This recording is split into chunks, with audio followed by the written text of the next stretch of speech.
Have you ever sat there thinking, I want to write and get my book published, but I have absolutely no idea which publishing path I'm meant to take?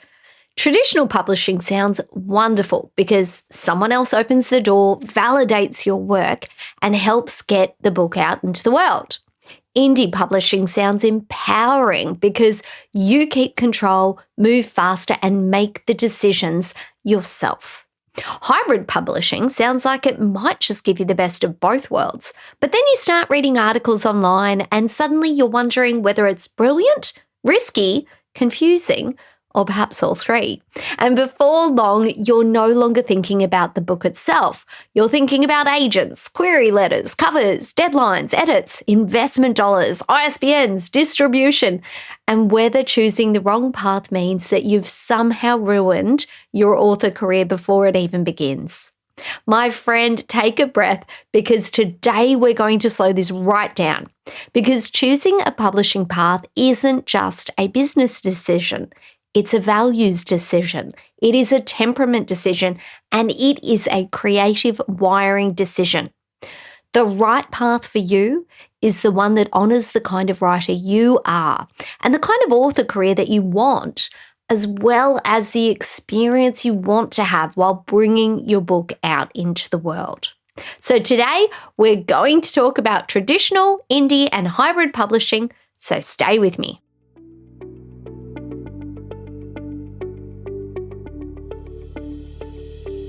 If you feel called to write a book, but writer's block, procrastination, and self-doubt keep pulling you from the page, you're not alone, and you're not meant to stay stuck. Hi, I'm Maddison Michaels, author and life coach, and I've created this podcast as a creative space grounded in faith and mindset transformations to help you break through your blocks, gain creative clarity, and finally finish the book you're meant to write. So grab your cup of liquid gold and let's write the darn book together. Hello, my friends, and welcome to Write the Darn Book. I'm your host, Maddison Michaels, and in today's Writing Wednesday episode, we're talking all about publishing pathways, but we're doing it in a way that stays connected to who you are as a writer. Because publishing is never just about the industry. It's about what you value, what you can sustain, and what helps you keep showing up for the book without losing yourself in the process.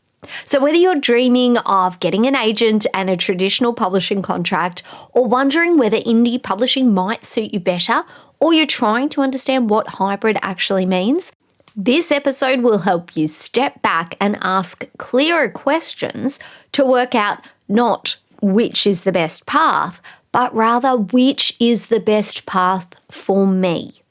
One of the reasons that publishing choices can feel so overwhelming is because writers often start with the wrong question.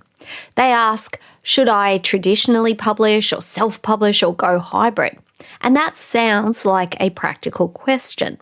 But beneath it, there's usually something much more loaded happening. There's often a quiet question underneath that says, which path will make me feel like a real author? And that's where things get tangled.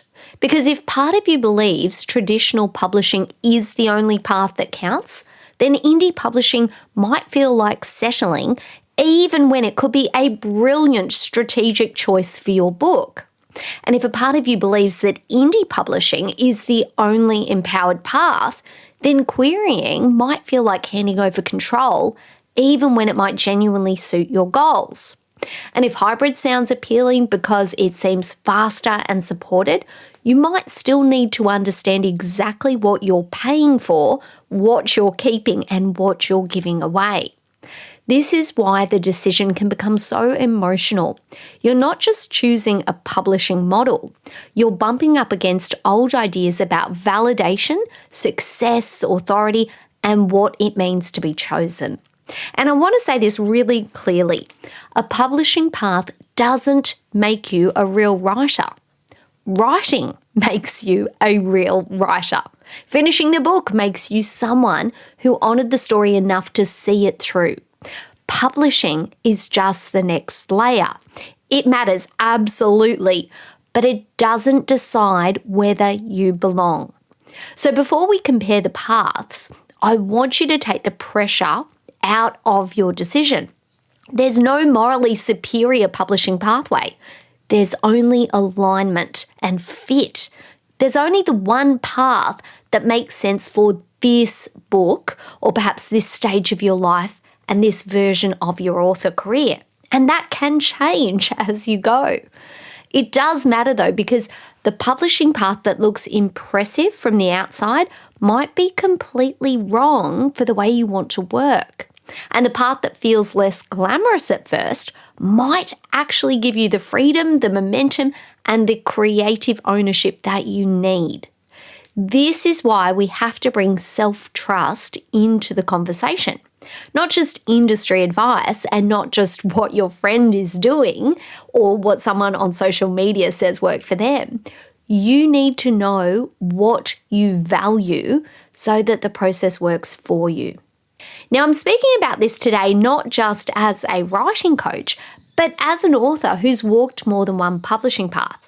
Yes, most of my books have been traditionally published, and that's been the main path for my fiction career. And I'm very grateful for the opportunities that's given me. I know what it feels like to receive that so exciting publishing yes.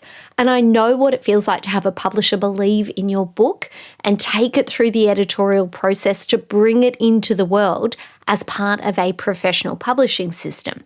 And I'll never pretend that validation doesn't matter, because it does. For a lot of writers, especially early in the journey, traditional publishing carries a deep emotional charge. It can feel like proof and validation. It can also feel like permission and that moment that you finally get to say, see, I really can do this. I can write. But here's what publishing taught me over time. Every yes comes with trade-offs. For my own personality type and for the way I personally like to work, traditional publishing suits me in many ways because it allows me to focus more deeply on my books themselves. I'm not the one organising every cover decision or uploading every production file or managing the release myself. There's a team, there's a structure, and there's a process around the book. And for me, that matters and that works. I like being able to come back to the writing itself, to be able to think about the story, the characters, the motivation, and the actual words on the page, rather than carrying around every single publishing task as well. That doesn't mean traditional publishing is easy though, because it absolutely isn't. Traditional publishing is still a gatekeeper model. You usually need someone in the industry to take a chance on your book. That might be an agent, an editor, or a publisher who sees the potential in your work. And that part can be so hard because the door doesn't open just because you want it badly enough. And sometimes you have to go through multiple doors to get a yes. There's the waiting, there's the rejection, there is the uncertainty. And even after you're published, there are still parts of the process that you can't fully control. That's the trade-off. Traditional publishing might give you the support, the credibility, and a professional team around your book, but it's also going to ask you for patience, lots of resilience, and the willingness to share decision-making and hand over control. Now, I've also had a little bit of independent publishing experience myself.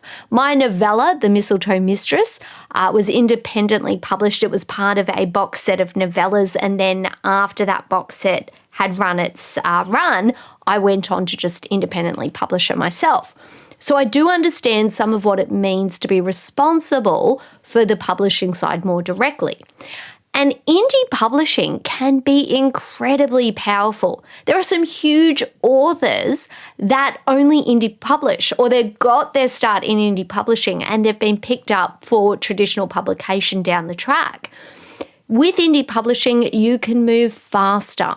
You can make your own decisions, choose the cover direction you want to take, the release timing, the way your book is positioned in the market. And for some writers, that level of ownership feels absolutely freeing.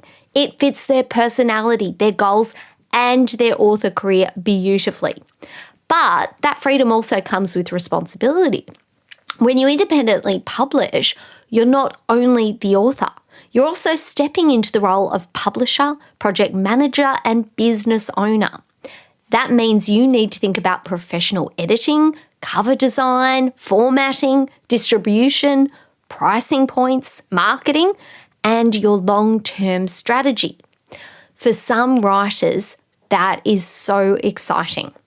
For others, it's exhausting. And this is why I don't believe in telling writers that one path is better than the others.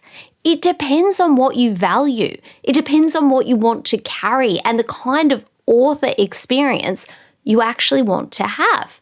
And it could depend on the book itself too. Then we come to what's called hybrid publishing, which can be a little more complicated because the term is used in a couple of different ways.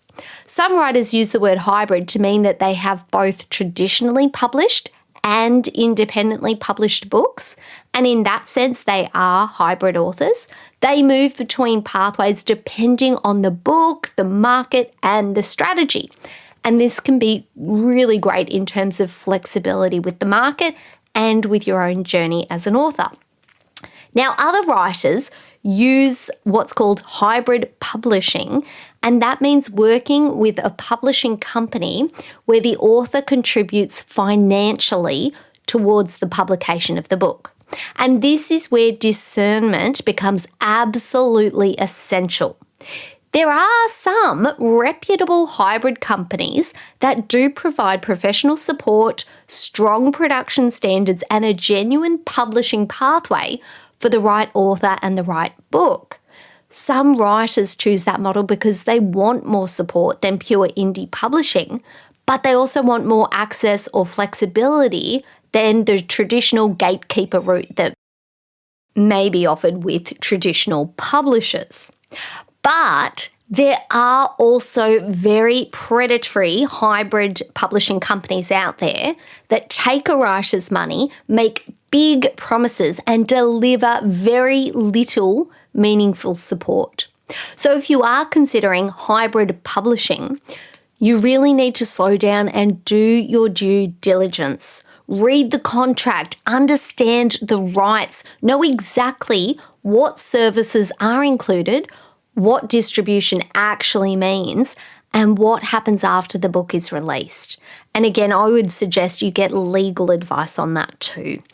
Because again, every publishing path gives you something and every publishing path asks something of you. So you really need to assess them carefully to work out what fits you. Traditional publishing might give you validation, industry support, and a professional team. But like I said, it might also ask you for patience, resilience, and giving away a lot of your control. Independent publishing, on the other hand, might give you that speed and ownership and creative freedom, but it can also ask a lot of upfront investment in terms of paying for cover designers, editors, etc. You'll probably need some business skills and the stamina to manage the publication process. Hybrid publishing through a hybrid publisher might give you some support and guidance and a middle ground type of pathway, but it might also ask for financial discernment, lots of careful research, and very clear expectations. I've heard of a lot of horror stories of authors going down the hybrid publisher route and paying a fortune but really getting very little back. On the other hand, I've also heard of authors that have gone down the hybrid publisher route with very reputable hybrid publishers, and they've actually even gotten to the New York Times bestseller list because there are some hybrid publishers that the New York Times bestseller list actually will account in terms of sales. So, it's about balancing up and weighing up everything. It's the reality of the industry. There's no good or bad necessarily, and no real author versus a less real author. It's just different. There are different publication pathways that you can take. And the wisest publishing decision isn't the one that looks more impressive from the outside. It's the one that fits your book, your temperament, your values, and the kind of author career that you are trying to build. So now we've looked at the different pathways, let's make this practical, because the question isn't which publishing path sounds best. The better question is which path fits my book, my stage of life, and the kind of author career I'm building. So I want to give you a simple decision map, not a rigid formula and not something that tells you there's only one correct answer. Just a grounded way to think through the choice without handing the decision over to fear or comparison or whatever someone on the internet says you should do.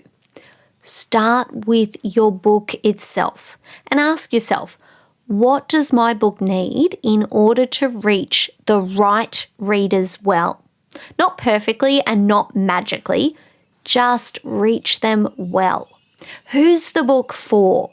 Where are those readers likely to find it? And does this book need a broader industry pathway or a more direct relationship with readers? Or perhaps a supported production process that helps you bring it into the world professionally? That one question matters because sometimes writers choose the path that makes them feel more legitimate instead of the path that actually serves the book. Then look at the experience you want to have as an author. Do you want to be deeply involved in the publishing decisions?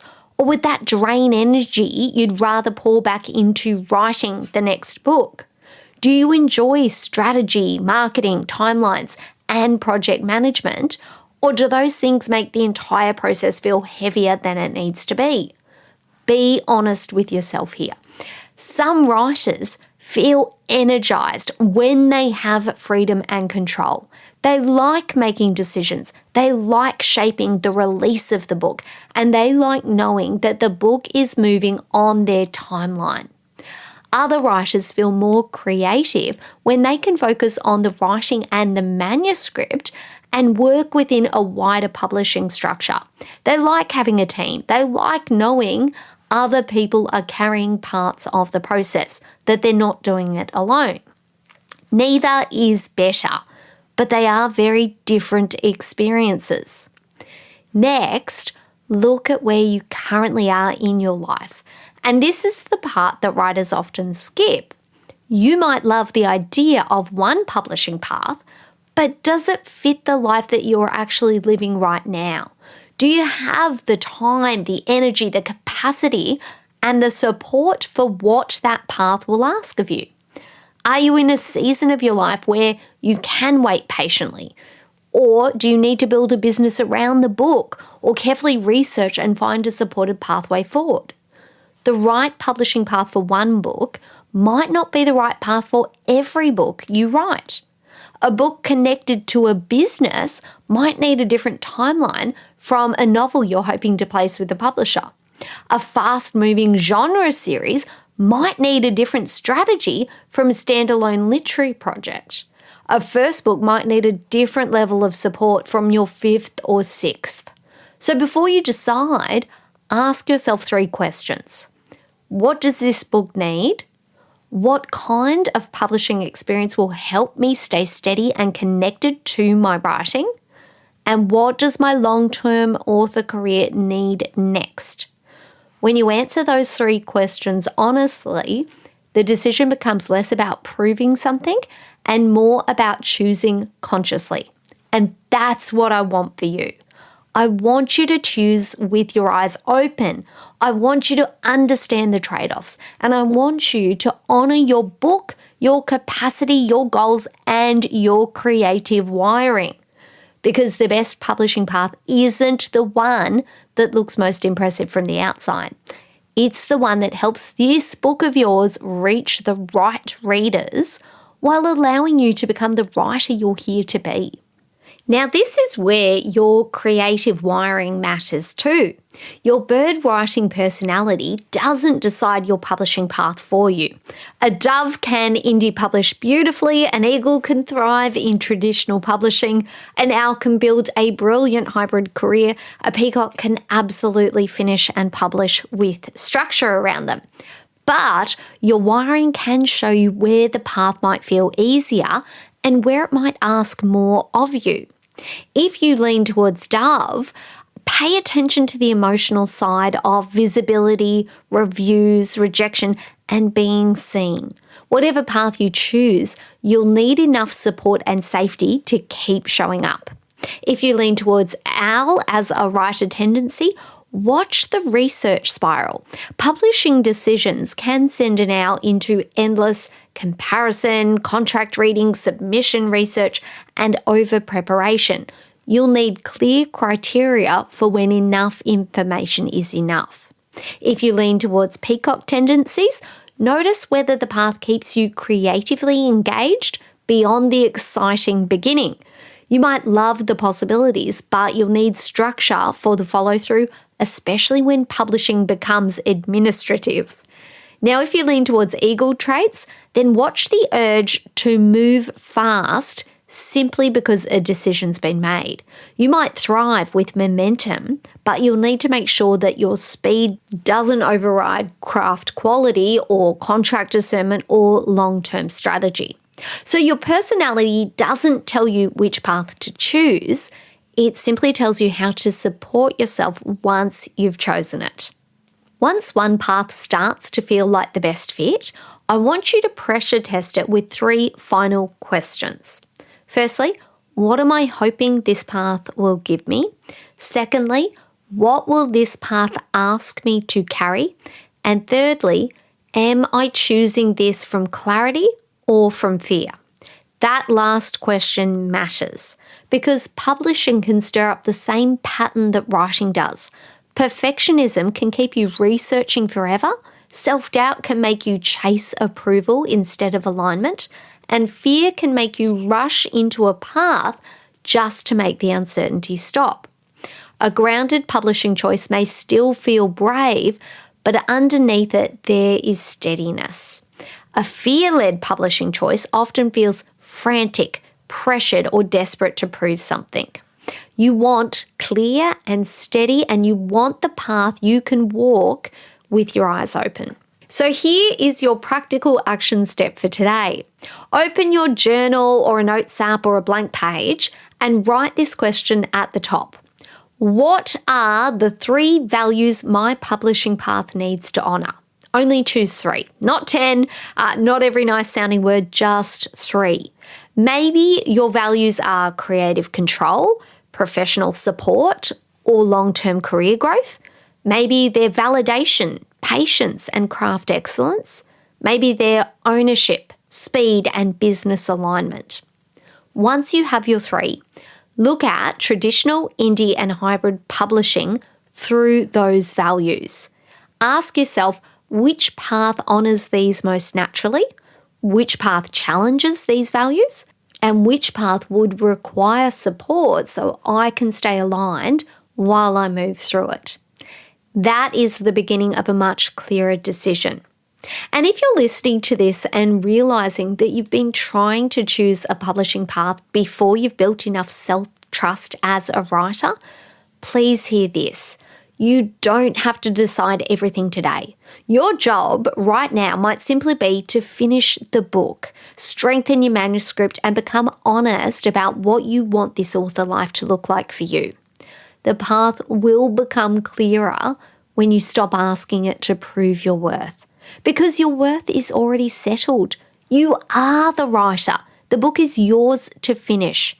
Publishing is just how it reaches the reader, but it's not what makes the writing matter.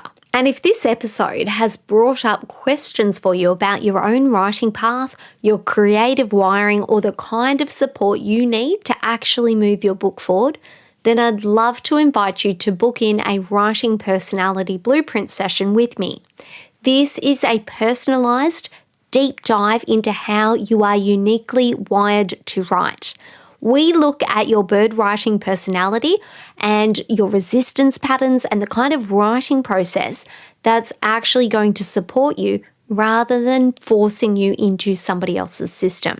Because whether you're trying to choose a publishing path, finish your manuscript, or understand why you might keep getting stuck, so much becomes clearer when you understand how your mind naturally works. You can book in your writing personality blueprint session at madisonmichaels.com/blueprint. The details are in the show notes too. And remember, my friends, you are the vessel for your story. So let the words flow through you and onto the page. Until next time, take care and let's write the darn book together.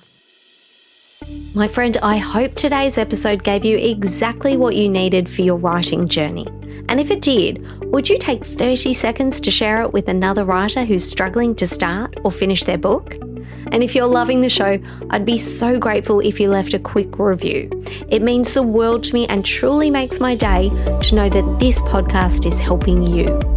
And as you head back into your week, I hope you feel more supported and connected to your creativity. And remember, you're a vessel for the story. So let the words flow through you and onto the page. All right, I'm off to refill my cup of liquid gold and go and do a little writing of my own. Take care, and I'll meet you back here in the next episode of Write the Darn Book.